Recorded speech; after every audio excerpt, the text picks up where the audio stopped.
గలతీయులకు వ్రాసిన పత్రిక 3వ అధ్యాయము. ఓ అవివేకులైన గలతీయులారా, మిమ్మును ఎవడు భ్రమపెట్టెను?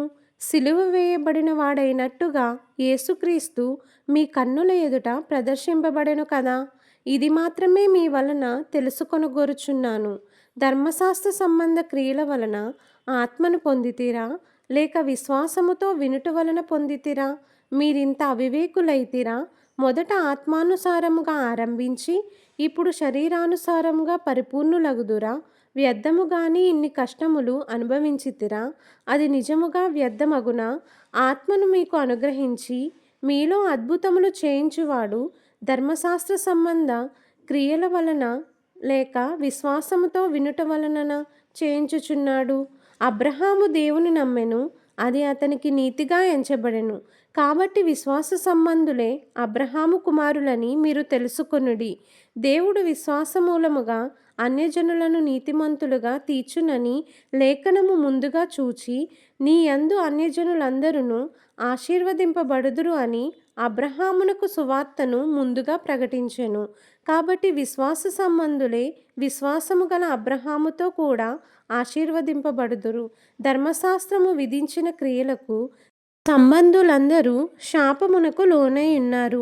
ఎందుకనగా ధర్మశాస్త్ర గ్రంథమందు వ్రాయబడిన విధులన్నీయు చేయుట యందు నిలకడగా ఉండని ప్రతివాడును శాపగ్రస్తుడు అని వ్రాయబడి ఉన్నది. ధర్మశాస్త్రము చేత ఎవడునూ దేవుని ఎదుట నీతిమంతుడని తీర్చబడడను సంగతి స్పష్టమే.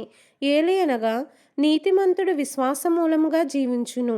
ధర్మశాస్త్రము విశ్వాస సంబంధమైనది కాదు, కానీ దాని విధులను ఆచరించువాడు వాటి వలననే జీవించును. ఆత్మను గూర్చిన వాగ్దానము విశ్వాసము వలన మనకు లభించున్నట్లు అబ్రహాము పొందిన ఆశీర్వచనము క్రీస్తు యేసు ద్వారా అన్యజనులకు కలుగుటకై క్రీస్తు మన కోసము శాపమై మనలను ధర్మశాస్త్రము యొక్క శాపము నుండి విమోచించెను. ఇందును గూర్చి మ్రాను మీద వ్రేలాడిన ప్రతివాడును శాపగ్రస్తుడు అని వ్రాయబడి ఉన్నది. సహోదరులారా, మనుష్యరీతిగా మాట్లాడుచున్నాను. మనుష్యుడు చేసిన ఒడంబడిక అయినను స్థిరపడిన తరువాత ఎవడునూ దాన్ని కొట్టివేయుడు, దానితో మరేమియూ కలపడు. అబ్రహామునకును అతని సంతానమునకును వాగ్దానములు చేయబడెను.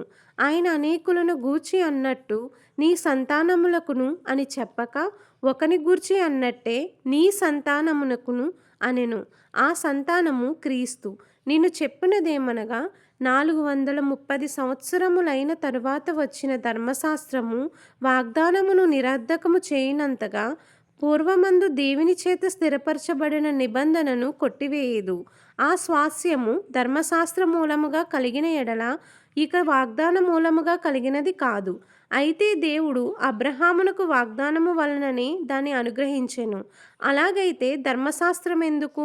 ఎవనికి ఆ వాగ్దానము చేయబడినో ఆ సంతానము వచ్చు వరకు అది అతిక్రమములను బట్టి దానికి తర్వాత ఇయ్యబడెను. అది మధ్యవర్తి చేత దేవదూతల ద్వారా నియమింపబడెను. మధ్య వ్యక్తి ఒకనికి మధ్యవర్తి కాడు గాని దేవుడొక్కడే. ధర్మశాస్త్రము దేవుని వాగ్దానములకు విరోధమైనదా? అట్లనరాదు. జీవింపజేయ శక్తి గల ధర్మశాస్త్రము ఇయ్యబడి ఉన్న ఎడల వాస్తవముగా నీతి ధర్మశాస్త్ర మూలముగాని కలుగును గాని, యేసుక్రీస్తు నందలి విశ్వాస మూలముగా కలిగిన వాగ్దానము విశ్వసించు వారికి అనుగ్రహింపబడినట్లు లేఖనము అందరినీ పాపములో బంధించెను. విశ్వాసము వెల్లడి కాక మునుపు ఇక ముందుకు బయలుపరచబడబోవు విశ్వాసం అవలంబింపవలసిన వారముగా చెరలో ఉంచబడినట్టు మనము ధర్మశాస్త్రమునకు లోనైన వారమైతిమి.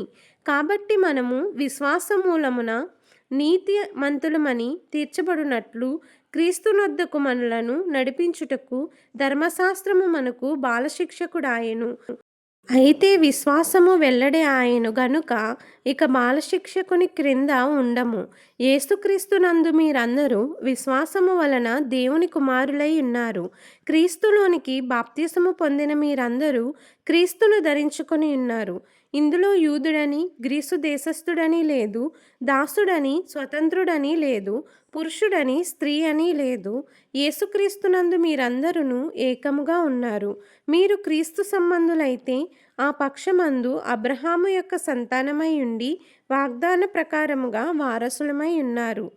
దేవుడు ఈ పరిశుద్ధ లేఖనమును దీవించి ఆశీర్వదించునుగాక. ఆమెన్. అందరికీ ఇప్పుడు దాకా వాక్యాల్లో విన్నారు కదా, వినండి, మరి కొంతమందికి వినిపించండి. యూట్యూబ్ ఛానల్ని లైక్ చేయండి, షేర్ చేయండి, అలాగే సబ్స్క్రైబ్ కూడా చేయండి. Jesus loves you all. Amen.